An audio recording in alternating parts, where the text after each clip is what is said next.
So if for some reason you have been living on a space station and haven't been following the fantastic action on the show, or if you haven't read the books, the idea of the 100, it takes place in the future after Earth has been rendered uninhabitable by nuclear war, as is wont to happen in young adult literature. Hmm. The survivors have gone up into a space station, and a few generations have gone by. They think Earth might be safe again for humans, but they're not sure, and they can't risk real valued people to go down and see. So they send people they deem expendable, which is in this case teenage delinquents from the space station's prison.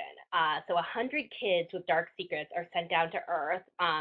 If they survive, their crimes will be forgiven and they'll get to rejoin society. And if it turns out Earth is not survivable and they all die, oh well. So that's the premise. They lose contact with the ship and all the adults, and romance and action and betrayal ensue. And then, so the books were the inspiration for the CW show of the same name.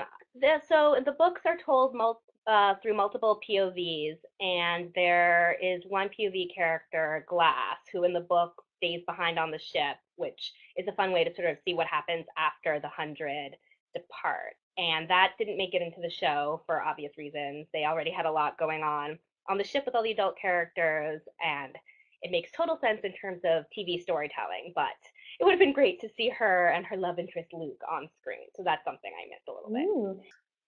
Okay, so just full disclosure, or not even full disclosure, caveat. I am speaking as the author and as a fan of the show, Hmm. so I have no input in the show. I have no idea what the plan is. As someone who enjoys watching Clark and Bellamy, especially as they're portrayed on the show with by Bob and Eliza, like there's clearly chemistry and they clearly have a really special relationship that I would love to see explored at some point.